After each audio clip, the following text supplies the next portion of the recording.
The first movie was about the relationship with the mother. Second movie was about the relationship with the father. This one is about the relationship to the self.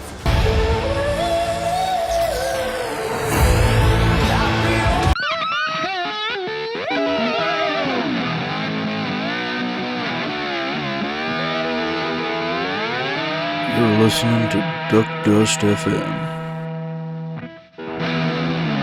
All good things must come to an end. It's inevitable.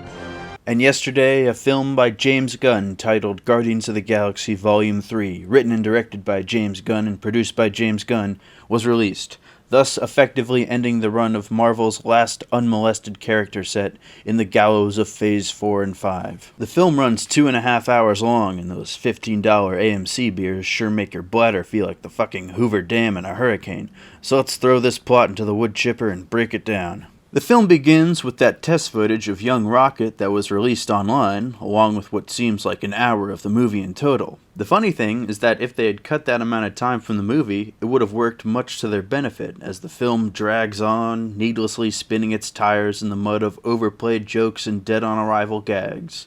But I digress. In a stark departure from the previous two installments, something that happens a lot in this movie, we forego the bright-colored titles and Jerry Sunshine of Mr. Blue Sky and go right for the black and white grunge of the 90s, as the Guardians are still healing from the fallout of post-Endgame. Kinda like Marvel itself.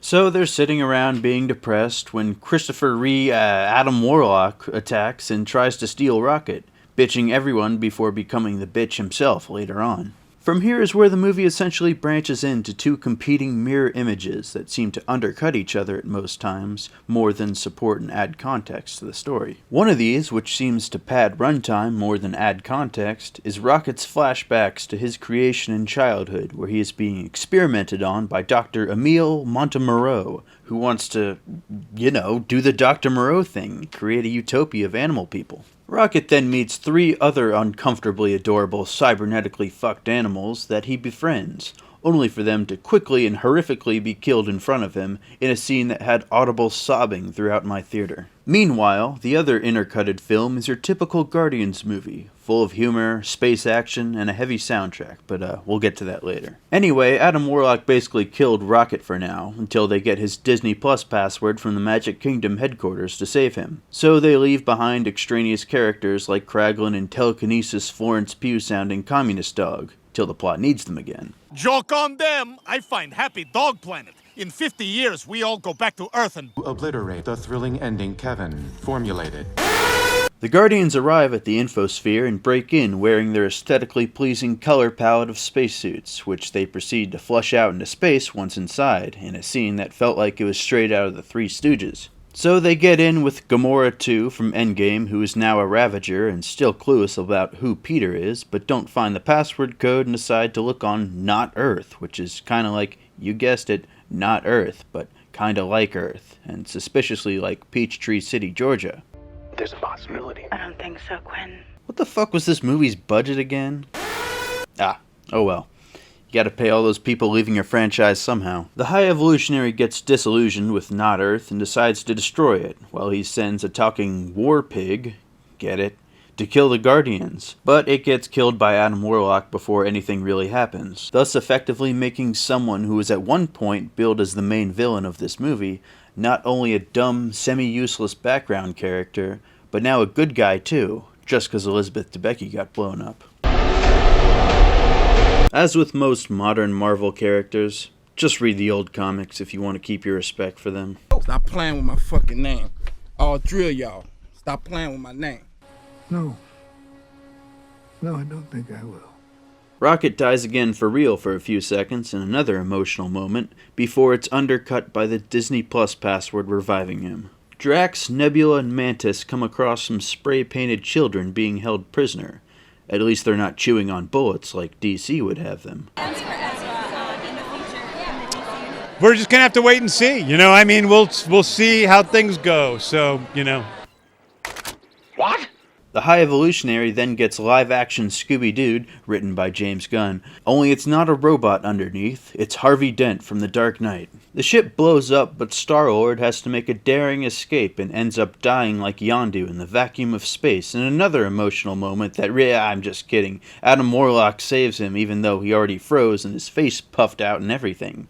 I guess Yondu really could have held his breath a bit longer. So, not knowing what to do after two of them were supposed to die, they decide to break up the band and go their separate ways. The first post-credit scene shows the new Guardians, but mainly just serves the purpose of saying, remember how good the first movie was? While the second one shows Peter returning to Missouri to see his grandfather and setting up his return, where he takes him to the podiatrist 3 times a week in a 9-episode Disney Plus show. Overall, it's a clear step above the torrential downpour of Phase 4 and 5 sludge we've been subjected to over the past 3 years, No Way Home obviously not included, mainly because it feels like some form of care was put into it, and it doesn't bark politics and AI dialogue at you for 2 hours. The performances were generally good, with the Guardians cast fitting right back into their roles seamlessly. The standout, however, comes in the High Evolutionary, played by, the guy with this name, who's easily been the best written, acted, and intriguing villain of all of Phase 4 and 5, and yes, like everyone is rightfully saying, what Kang should have been.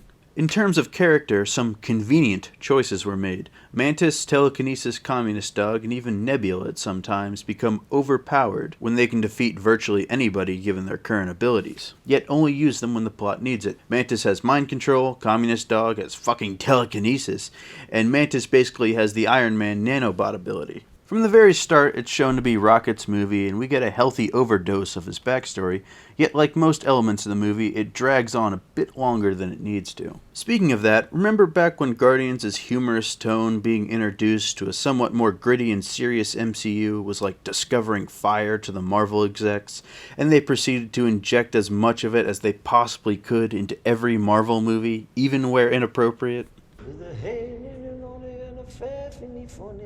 Oh, brother man, you look so hot.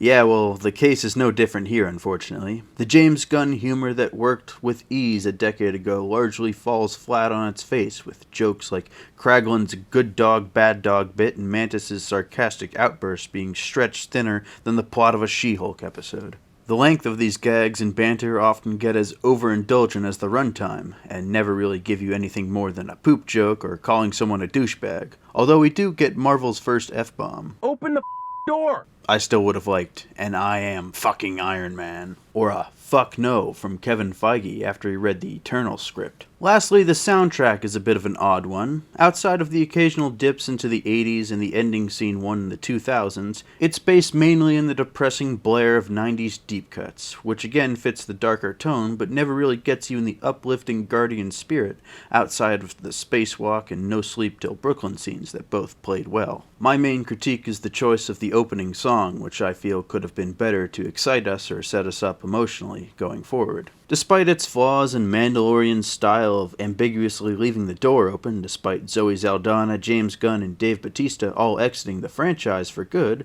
leaving Drax and Gamora alive, Guardians 3 is a decent goodbye to the MCU's lovable misfits, and if you look at those early box office numbers, perhaps the superhero genre itself. This doesn't really bode well for the future of Guardians' Allfather James Gunn, produced in a film by James Gunn, in his next endeavors in excavating the ruins of the DCEU and hopefully attempting not to fuck up Superman any further than he did with the Cavill firing, but time shall tell on that. However, that's one major thing to worry about with the superhero genre. Time. What are they going to do with all those ideas and movies already in production? Incinerate them. This really was the last gasp and last hope of the genre, and if those numbers ring true in the end, then it may be time to go the way of the Western. And if the perfectly timed writer's strike is any indication, perhaps Hollywood itself with it. Fucking like and subscribe for duck's sake. The Duke.